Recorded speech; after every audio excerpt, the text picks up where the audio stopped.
Have you ever wondered about the story of Noah's Ark? It's one of the most famous tales in the world.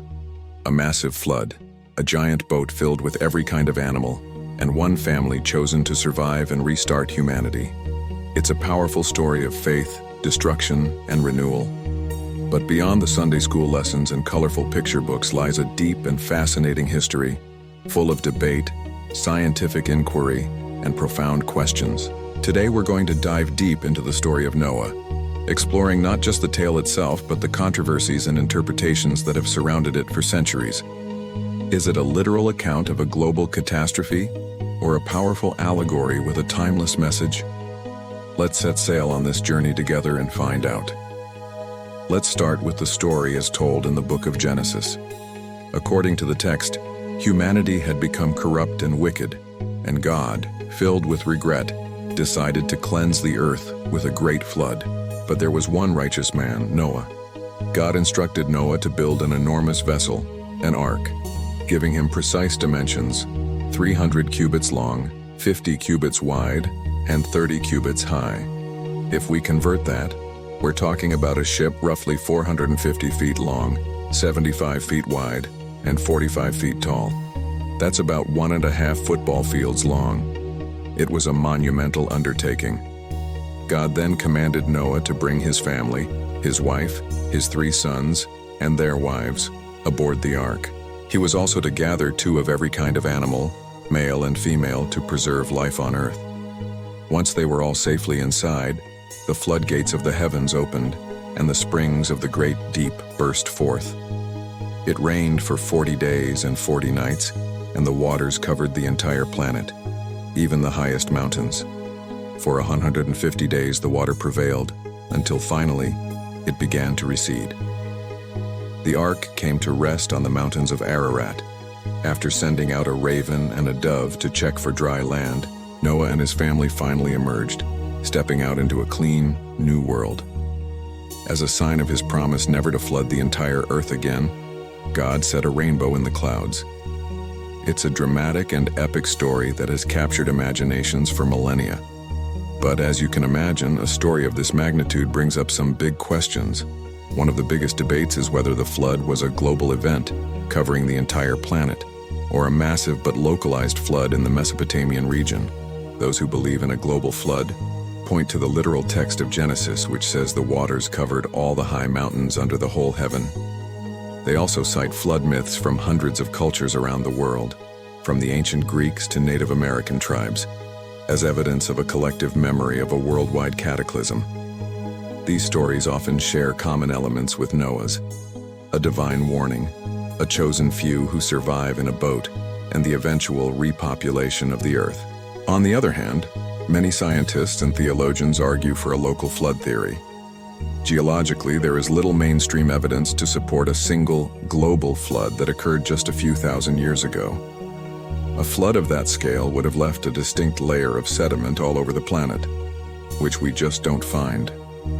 Instead, scientists suggest that the story could be an account of a catastrophic regional flood, perhaps in the Mesopotamian valley where the Tigris and Euphrates rivers were prone to massive, destructive flooding. An event like this would have certainly felt like the whole world to the people living there at the time, and its memory could have been passed down through generations, eventually becoming the epic story we know today. This view allows the story to retain its powerful theological message without conflicting with modern geology and archaeology. Then there's the question of the animals. How could Noah possibly fit 2 of every species on the ark? There are millions of species on Earth, from insects to elephants. Critics argue it's a logistical impossibility. Where would they get all the food? How would they handle the waste? How could predators and prey coexist peacefully in such a confined space for over a year? These are valid and challenging questions. Defenders of a literal interpretation offer several explanations. Some suggest that unkind, in the original Hebrew, doesn't mean species as we define it today. Instead, it could refer to broader categories or families of animals. So, Noah might have taken a pair of dog kind, which would later diversify into wolves, coyotes, and domestic dogs. Others propose that he only took young or smaller animals to save space. Some even invoke divine intervention, suggesting that God miraculously provided for the animals, perhaps by putting them into a state of hibernation. For many believers, the logistical challenges are secondary to the idea that with God, all things are possible. The story is seen as a testament to divine power, where the how is less important than the why. Another fascinating aspect of the Noah story is its connection to other ancient flood myths, particularly the Epic of Gilgamesh. This Mesopotamian epic poem predates the writing of Genesis and contains a strikingly similar flood story. In the Gilgamesh epic, the gods decide to destroy humanity with a flood. But one god, Ea, warns a man named Utnapishtim. He tells him to build a boat and save his family and the seed of all living things. Utnapishtim builds a massive cube-shaped boat, endures a terrible storm, and also sends out birds to find dry land before finally making a sacrifice to the gods. The similarities are undeniable and have led to different interpretations. Some scholars believe the biblical authors borrowed from the older Mesopotamian story, adapting it to fit their own monotheistic theology. In this view, the Genesis account is a response to the polytheistic myths of its neighbors, reframing the flood as an act of a single, just God rather than the capricious whim of bickering deities. However, others argue that both the Gilgamesh epic and the story of Noah are independent accounts of the same historical event, a massive ancient flood that left a lasting impression on the collective memory of the entire region. The shared story, in this view, reinforces the idea that a real catastrophic flood actually happened. So, where does that leave us? Is the story of Noah and the Ark history, or is it a parable? The truth is, it depends on who you ask and how you approach the text. For millions of people, it is a literal historical account of God's judgment and grace, a cornerstone of their faith. The search for Noah's Ark on Mount Ararat continues to this day, fueled by this conviction. For others, it's a powerful theological allegory about human corruption, divine justice, and the promise of a second chance. It's a story about the consequences of our actions and the enduring hope of renewal. Perhaps the real power of the story of Noah isn't in proving whether it happened exactly as written, but in the timeless questions it forces us to confront. It makes us think about our relationship with the world around us, our responsibility to each other, and the possibility of starting over.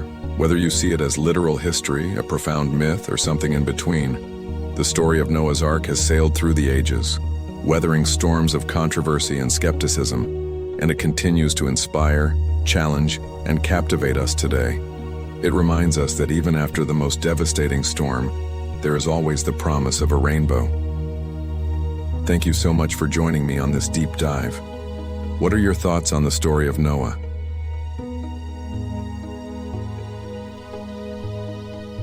Have you ever looked at the world around you and wondered, what is going on? It seems like every day the news is filled with more chaos, more division, more things that just don't feel right. It can be overwhelming, and it's easy to feel a sense of unease. This feeling has led many people to ask a profound question, one that echoes through history. Are we living in a time similar to the days of Noah? Now, before we dive in, let's be clear. This isn't about predicting dates or creating fear. It's about understanding patterns, drawing parallels, and finding hope and guidance in an ancient story that has captivated humanity for thousands of years. Whether you view the story of Noah as literal history, a powerful allegory, or something in between, its message about society, morality, and renewal is undeniably relevant. So what were the days of Noah actually like, according to the biblical account in Genesis? The text describes a world where humanity's thoughts and actions had become consistently negative. It speaks of a society that had lost its way, straying far from its original purpose. The story isn't just about a flood, it's about the conditions that led to such a dramatic event. It was a time of deep moral and spiritual decay, where people were consumed by their own desires and had forgotten their connection to something greater than themselves. Think about that for a moment. A society focused on self-gratification, where kindness and integrity are in short supply. Does that sound at all familiar? Let's look at our own world. We see incredible technological advancements, instant global communication, and access to information like never before. We've built skyscrapers that touch the clouds and created art that touches the soul. But at the same time, we see deep divisions. We see people becoming more isolated even while being more connected online. There's a constant pressure to consume, to achieve, to compete. One of the key descriptions of Noah's time was a pervasive lack of concern for others and for what is right. It was a culture of me first. Today we see this in the rise of extreme individualism. While self-care and personal growth are important, sometimes the focus can shift so far inward that we lose our sense of community and shared responsibility. We scroll through curated feeds that reinforce our own bubbles. We argue with strangers online. And sometimes we forget the real, living, breathing human beings on the other side of the screen, or even right next door. The story also highlights a dismissal of warning. Noah spent years building the ark, a very public and unusual project. You can imagine the ridicule he must have faced. People likely thought he was crazy, out of touch with reality. He was a voice crying out in the wilderness, but nobody seemed to be listening. They were too busy with their own lives, their own plans, their own entertainment. This is a powerful parallel. Today we have countless voices warning us about all sorts of things: social decay, environmental issues, economic instability. Yet how often do we tune them out? It's easy to become desensitized to the constant stream of alerts and bad news. We get caught up in our daily routines, our jobs, our families, our hobbies, and the warnings just become background noise. We think, it won't happen to me, or someone else will fix it. This complacency, this refusal to heed the signs, was a hallmark of the generation in Noah's time. But here's the most important part of the story, and it's not the doom and gloom. It's Noah himself.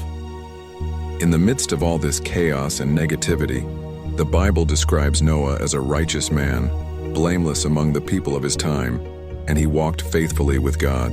He was different. He didn't go with the flow. He chose a different path. This is where the hope lies. The story isn't just a warning about societal collapse. It's a testament to the power of individual choice and integrity. Noah represents the idea that even if the whole world seems to be heading in the wrong direction, one person, one family, can choose to live differently. He wasn't a superhero.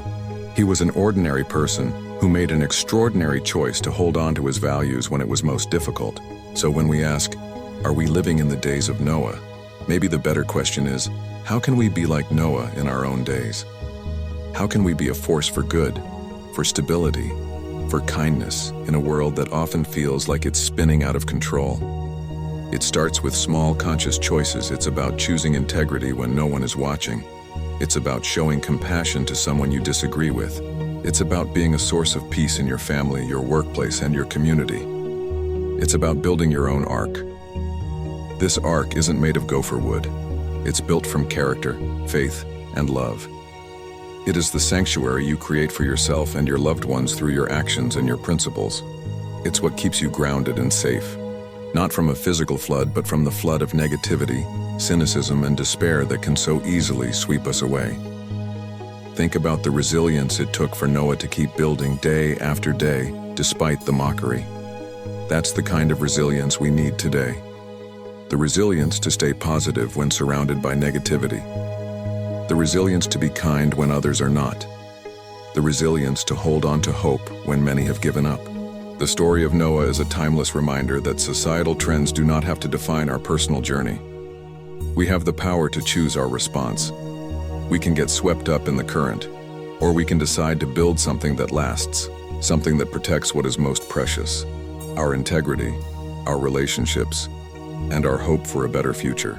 So yes, there are many unsettling parallels between our world and the days of Noah. But that's not a reason to despair. It's a call to action. It's a call to be the Noah of our generation, to be the ones who listen to the warnings, who choose a different path, and who build an ark of goodness and faith that can weather any storm. The future isn't just something that happens to us. It's something we help create, one righteous choice at a time. Thank you so much for joining me in exploring this deep and thought-provoking question. If this message resonated with you, I'd be so grateful if you'd like this video and subscribe to the channel for more content that aims to find light in the darkness. I'd love to hear your thoughts in the comments below. Stay hopeful and keep building your ark.